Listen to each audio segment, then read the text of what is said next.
அந்த அபிராமியோட திட்டமே என் தம்பி வருணை கல்யாணம் பண்ணிக்கிட்டு எங்க சொத்து சுகங்கள் எல்லாத்தையும் அபகரிக்கணுங்கிறது தான்.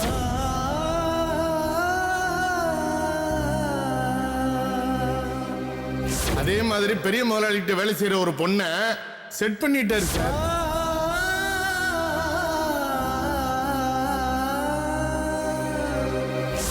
நீங்க சொல்றது இந்த பொண்ணு தானே? ஆமா சார், இதே பொண்ணுதான்.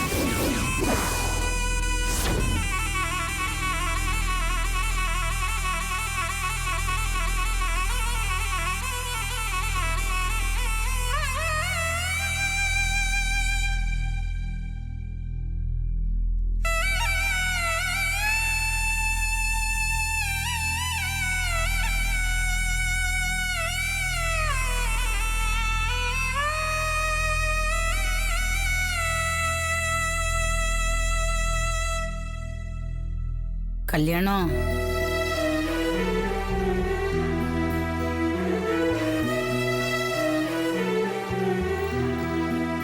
நீ ஏண்டா உன் மனசை போட்டு இப்படி குழப்பிக்கிற?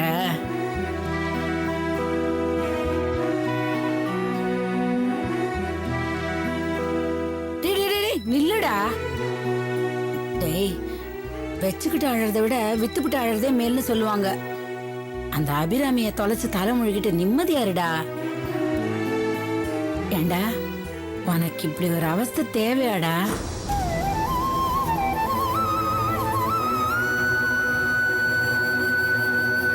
புரியல?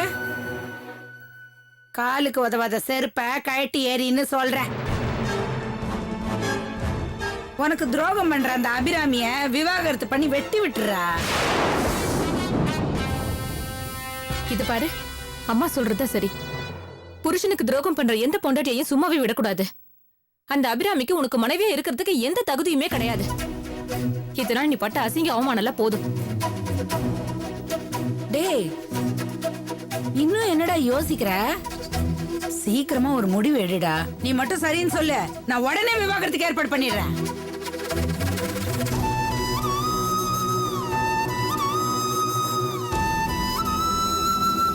இல்லம்மா, நாம அவசரப்பட்டு அப்படி ஒரு முடிவு எடுக்கிறது தப்பு.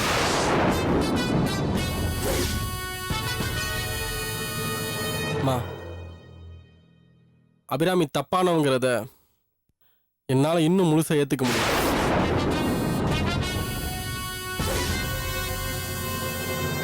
அவ இன்னும் நல்லவத்தான்னு என் மனசாட்சி சொல்லுது.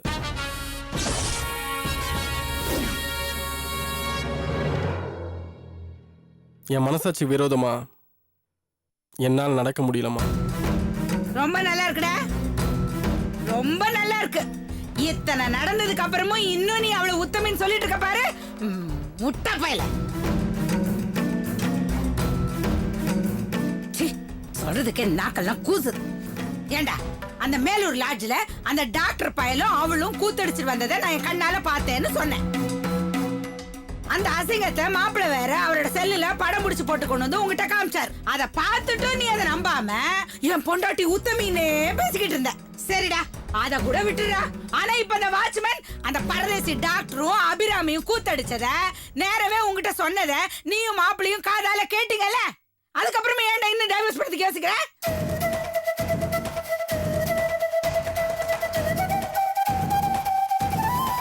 இல்லம்மா, அந்த வாட்ச்மேன் சொன்னதை நான் இல்லைன்னு சொல்லல. ஆனா அதை வச்சு அபிராமி கெட்டவன் சொல்லிட முடியாது.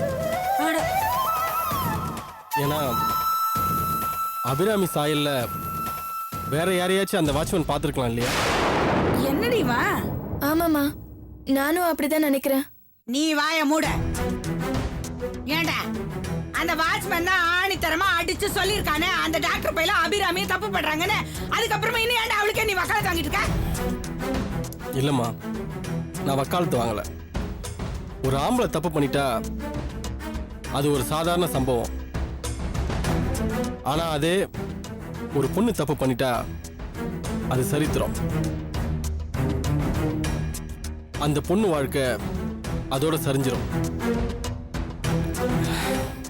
இது அபிராமியோட வாழ்க்கை பிரச்சனைமா. இதுல நாம கொஞ்சம் பொறுமையை கையாளுறதா நல்லதுமா. நிறுத்துற. என்ன தத்துவம் பேசுறியா? ஆஹா, நீயாவே அவளை தொலைச்சு தலைமுழுகிடுவேன்னு நினைச்சேன். பண்ண மாட்டேன் போல இருக்க. அம்மா டேய் டேய் டேய் டேய், கொட்டி கொட்டி கொடுத்தாலும் தட்டு கட்டவ குடும்பத்துக்கு ஆகாதுடா. அந்த அபிராமி இனிமே இந்த வீட்டுக்கு மருமகளா வர முடியாது, வரவும் கூடாது. அம்மா நடக்க முடியாதவளோட கூட வாழ்ந்துடலாம், நடத்த கட்டவளோட எப்படி கொடுத்துட பண்ண முடியும்? இதுக்கு மேல நான் பொறுமையா இருக்க போறதில்ல. வக்கீல பார்த்து விவாகரத்துக்கு ஏற்பாடு பண்ண போறேன், நீ அதுக்கு சம்மதிச்சே ஆகணும். அம்மா தயவு செய்து கொஞ்சம் புரிஞ்சுக்கம்மா. என்ன தட இன்னும் புரிஞ்சுக்கன்ற? அம்மா நான் சொல்றது கேக்குறியா?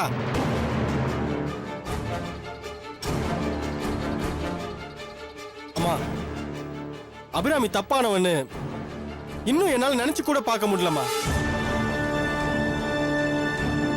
தேவலாம் டைவர்ஸ் அது இதுன்னு பேசிட்டு இருக்காங்க. எனக்கு மனசு சரியில்லை, என்னை கொஞ்சம் தனியா இருக்க விடுங்க. டேய் டேய் டேய், போடா போ போ. நான் இவ்வளவு எடுத்து சொல்லியும் உனக்கு புரிய மாட்டேங்குதுல. எங்களெல்லாம் பார்த்து உனக்கு எதிரியாவே தெரியுமே. நாளைக்கு இந்த ஊரே காரி துப்பும் போதாண்டி அவனுக்கு புத்தி வரப்போகுது. அது வரைக்கும் உனக்கு புரியாதுடா. போ, அவளை உத்தமினே நினைச்சுக்கிட்டு. மச்சான், நான் அவளை உன் மனசுல இருந்து தூக்கி எறியறதுக்கு அவ்வளவு தூரம் கஷ்டப்பட்டுட்டு இருக்கேன். நீ என்னடான்னா அவ தப்பானவங்கிறத நேர்ல பார்த்தாதான் நம்புவ போல இருக்கு. ஏற்பாடு பண்றேன்.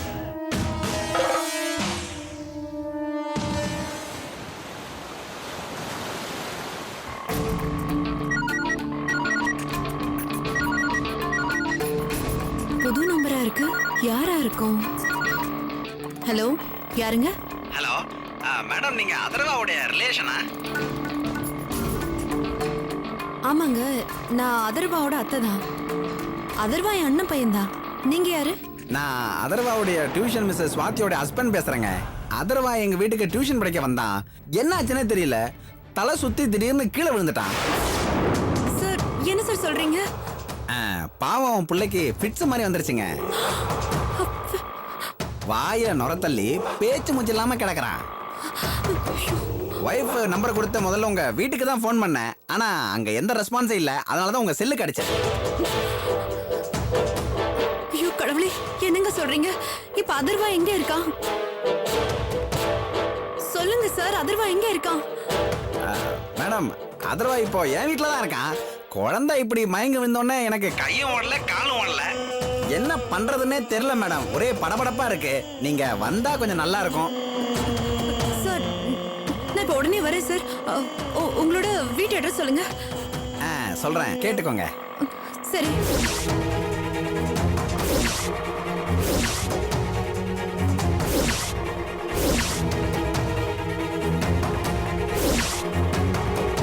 கொஞ்சம் சீக்கிரம் வந்துருங்க மேடம், உங்களுக்காக தான் வெயிட் பண்ணிட்டு இருக்கேன். ஒரு 10 நிமிஷத்துல வந்துடுறேன் சார். சார், குழந்தைய கொஞ்சம் ஜாக்கிரதையா பாத்துக்கோங்க. அண்ணா, கொஞ்சம் வண்டியை திருப்புங்க. போ. நீ அந்த வீட்டுக்கு போனதும் உனக்கு எதிர்பார்க்காத அளவுக்கு ட்விஸ்ட் ஒன்று காத்துட்டு இருக்கு.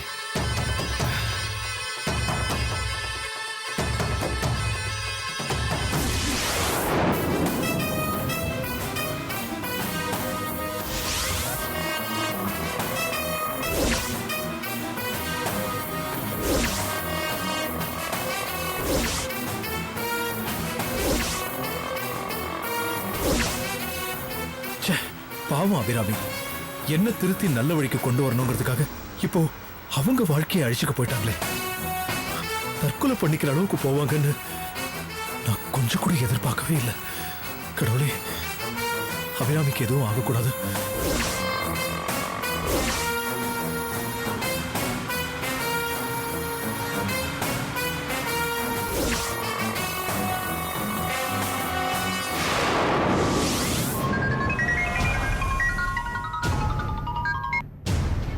ஹலோ, யாருங்க? தம்பி கல்யாணராமனா? ஆமாங்க. நீங்க யாரு? தம்பி நான் ஆறுமுகம் பேசுறேன்ப்பா. நான் தான் உங்க நின்னு போன கல்யாணத்துக்கு மைக் செட்டு பந்தெல்லாம் போட்டது. சரி, அதுக்கு என்ன இப்ப? இல்ல தம்பி, உன் பொண்டாட்டி பேரு அபிராமி தானே?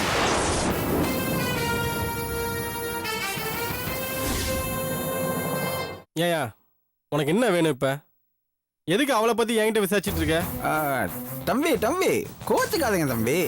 அன்னைக்கு கல்யாணத்தன்னைக்கு அந்த அபிராமி பொண்ணு ரொம்ப நல்ல பொண்ணு, கௌரவமான குடும்பத்தை சேர்ந்த பொண்ணு நினைச்சுக்கிட்டு இருந்தேன். ஆனா இவ்வளவு மோசமான பொண்ணா இருப்பான்னு நான் நினைச்சு கூட பார்க்கல தம்பி.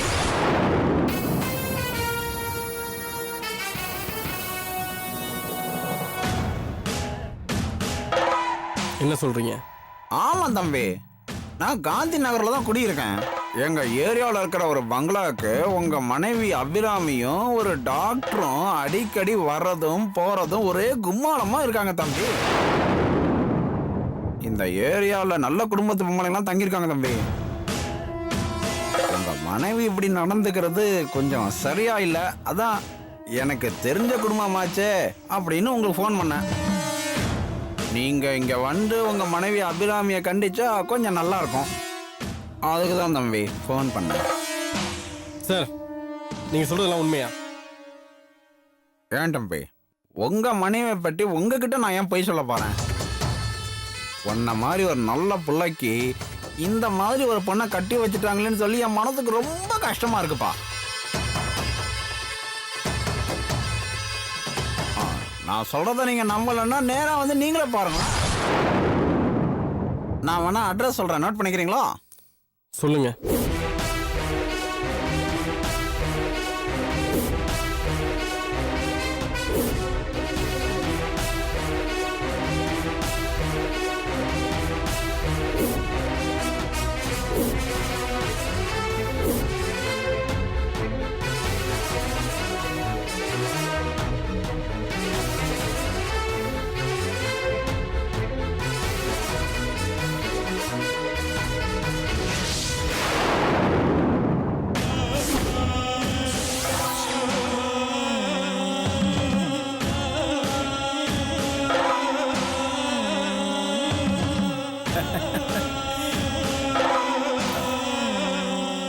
நீங்கள் தொடர்பு கொள்ளும் வாடிக்கையாளர் இனிமேல் சுவிட்ச் ஆஃப் செய்யப்பட்டுள்ளது.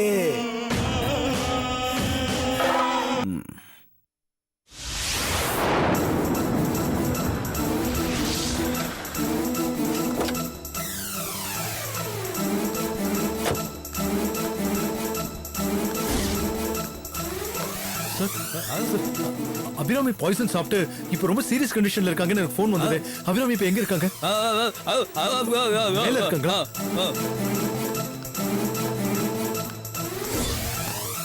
அபிராமி, அபிராமி,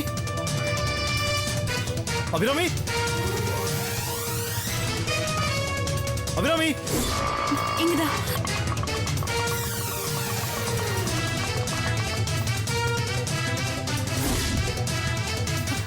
எங்க நான் அதர்வாவோட அத்தை. அதர்வாக்கு என்னாச்சு? ஏதோ மயங்கி மூச்சு பேச்சு இல்லைன்னு ஃபோன் பண்ணாங்க. அதர்வாவோட மிஸ் எங்க இருக்காங்க?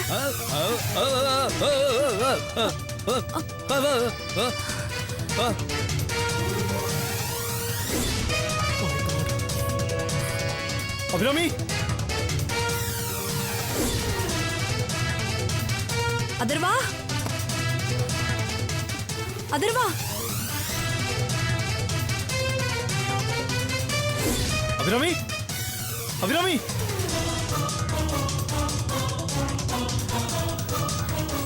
அதர்வா, அதர்வா. அபிராமி குரல் மாதிரி இருக்கு.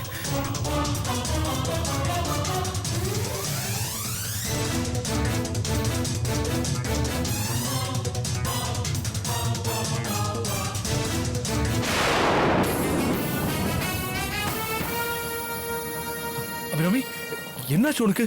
நீ ஏதோ தற்கொலை முயற்சி பண்ணிக்கிட்டேன்னு எனக்கு ஃபோன் வந்தது. அதனாலதான் நான் இங்க வந்தேன். உனக்கு ஒன்றும் ஆகலையே? என்ன சார் சொல்றீங்க? நான் ஏன் தற்கொலை பண்ணிக்கணும்? சரி, உங்களுக்கு யார் ஃபோன் பண்ணது? எனக்கு உங்க ஃப்ரெண்ட் காவியோட அண்ணன் ஃபோன் பண்ணாரு. ஃபோன் பண்ணி இந்த வீட்டோட அட்ரஸ் கொடுத்தாரு. அதனாலதான் ஓடி வந்தேன். அப்படியா? உங்ககிட்ட நான் தற்கொலை செய்ய முயற்சி பண்ணேன்னு பொய் சொல்லிருக்காங்க. என்கிட்ட அதர்வாவுக்கு உடம்பு சரியில்லைன்னு போய் சொல்லியிருக்காங்க. எனக்கு ஒன்றும் புரியலையே சார். என்ன அபிராமி இது? நம்ம 2 பேர்கிட்டயும் மாறி மாறி போய் சொல்லி எதுக்கு இந்த இடத்துக்கு வர சொல்லணும்? இதுல ஏதோ சதி இருக்கணும். சரி வாங்க.